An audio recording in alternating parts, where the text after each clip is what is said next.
What is up, everybody? Welcome back to my channel, Mystic Watch, and today we got a brand new video for you. We're going to be going over the update notice, patch notes, whatever you want to call them, for the stuff that's coming out tomorrow, and, you know, the new update for whatever's coming out till the next update.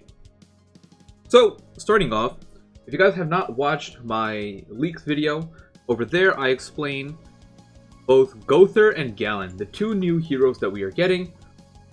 We saw the banner early from whoever, you know, wherever we saw the images leaked around. Now, I wonder if they show...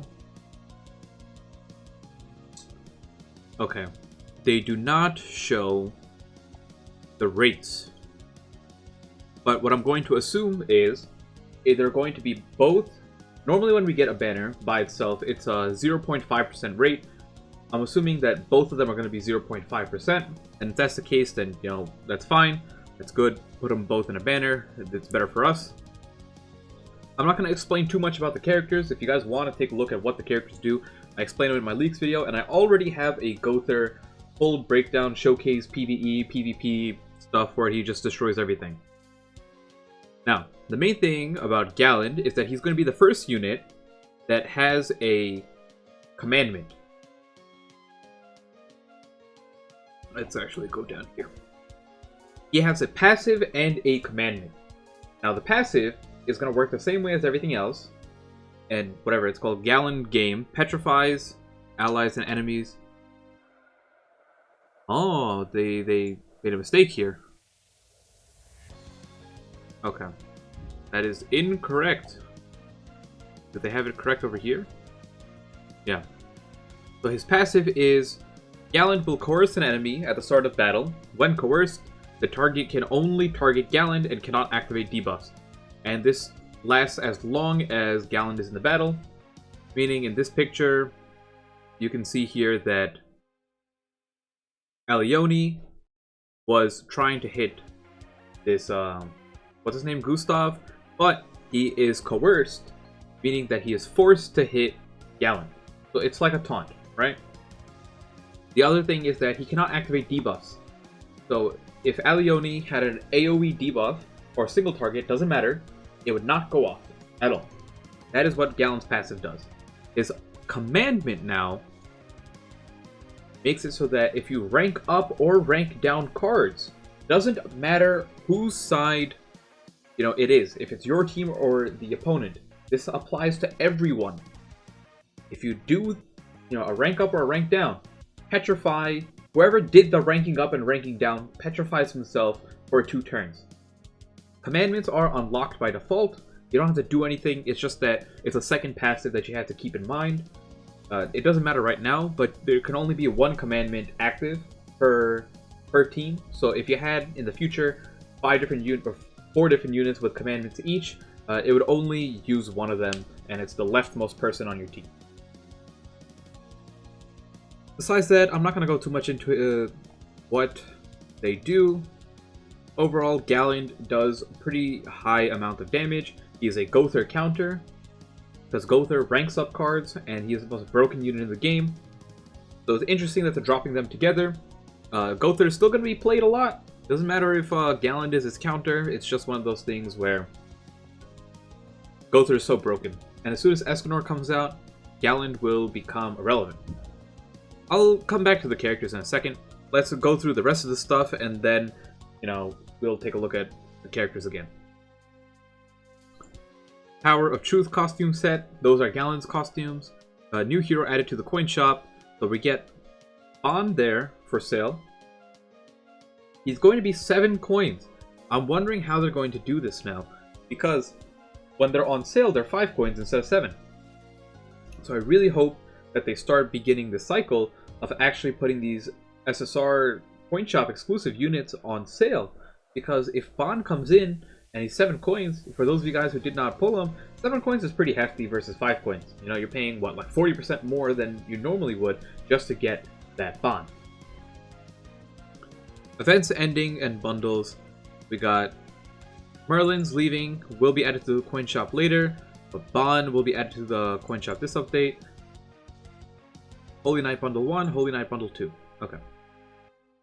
added the whatever this word is, congeniality equipment bundle to existing step-up bundles. Fix the issue regarding some heroes being able to only wear 4 cosmetics. You'll have to put them on again. So make sure if you have any costumes, you go back and you put them on. That's it for this. They seem to have spread out a lot of their stuff. There's a equipment step-up bundle. Let's see. This is really not that good. So I would never recommend purchasing this equipment step-up bundle. They added another one, a congeniality one. I don't know. It's really just not worth it. Pretty bad. These are pretty bad. Not gonna lie.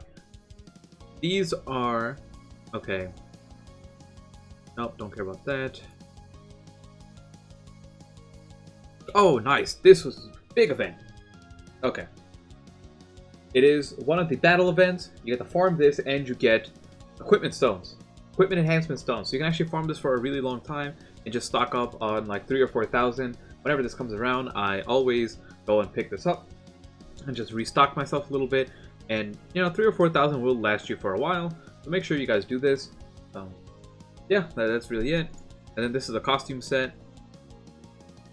UR, SSR, SR. These are pretty common. Whenever a new character comes out, they tend to be released with like a set of costumes. Yeah. If they're not one of the original units in the game, they will come out with their own costumes like this. So Galland's really not that important to pick up. He's gonna be irrelevant once Escopeta comes out, and then we've only gotten one other Gallant, and he's also not that good. So it's really not worth the investment in my opinion. Even if you can get them for gems, I just wouldn't pick them up. So let's go back and take a look at the units, because this was a pretty light update. I forgot to mention that we are getting Chapter 7. So we get the next chapter. That means you get your 30 gems for completing Chapter 6 if you did all the quests there. And then you get the gems from actually doing Chapter 7 as well. Let's go back to GOWTHER. Take a look at what GOWTHER does. I went over this. This is way too much effort. Okay, we're gonna go do this the correct way. DC database. And we'd go take a look at GOWTHER. Coin shop GOWTHER. Passive increases all allies by attack by 10% at the start of the next turn if you do not take damage. If GOWTHER specifically does not take damage, you increase attack of 10% of everyone. And this can go up to 5 times or 50% damage, and resets upon taking damage. It's a pretty good passive. It's more useful in PvE, but it is like a sneaky damage type of thing in PvP. You don't really notice it, but it does play a factor in your PvP matches. The reason why GOWTHER is broken, this card. Rank up. Invasion Arrow. He ranks up cards. That's it. It is the most broken mechanic in the entire game. Simple as that. If you guys want to take a look at what he actually does, make sure you watch my GOWTHER breakdown video. I showcase using him in both PvE and PvP. Here, disables attack skills on his level 2 and level 3. Pretty cancerous move, also amazing in PvP. This card is why he's broken in both game modes, PvE and PvP. Ultimate is just really good, AoE damage, and then depletes ultimate gauge orb. And then you use King as your fate partner. And that's it. That is GOWTHER. He does not seem that good on paper, but he is amazing. There's really there's nothing else to it. So Galland, the reason why Galland is so good against GOWTHER is 1, type advantage, blue into red, and then 2, he petrifies GOWTHER. So GOWTHER will rank up cards, right? And then he'll get petrified for 2 turns. And a 2-turn petrify is really long. Keep that in mind. He petrifies GOWTHER for 2 turns, and then his passive is also just really good. If it hits on GOWTHER and GOWTHER tries to just attack, seal you, it doesn't work. If it hits on a King and King tries to petrify you, it doesn't work. If it hits on a Bond and Bond tries to extort you, it doesn't work. So you kind of get the idea, right? And like I said, once we get... Let's go back here.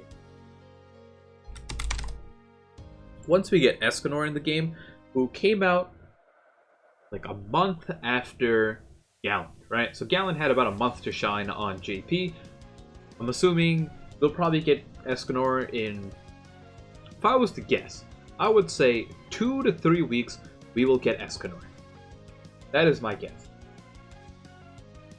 When we get Escanor, he destroys Galiland just by using one card into the other card. Escanor doesn't do anything fancy. Escanor just does a boatload of damage, and that's it. And he's green, and Gallant's blue. Oh.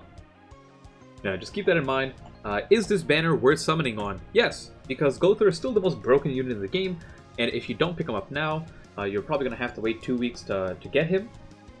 And that's going to be a really rough time because he really does change the game, right? Not having him is going to be the difference of you winning, losing PvP. He's just that good of a character. He's the #1 character in the game on Global. He's the #1 character in the game on JP, in my opinion. It's a little bit closer of a contest on JP, but, you know, JP is 9 months old, and GOWTHER came out week 3 of the game on JP. So from week 3 to 9 months in, GOWTHER is still in contention for the best unit in the game over there. He's worth the investment. Also means if you ever see any costumes for him and you're willing to spend money on this game, his costumes are always a good buy, or they're always a good buy with gems if you can put the investment in. That's gonna be it. I didn't want to go too long. There's really not that much when it comes to this this stuff. It's just Chapter 7 and the 2 new characters, and then this one Bond event. That's really it. Hopefully you guys enjoyed. If you guys did, consider leaving a like, comment whatever you want to comment. I always try to read everything.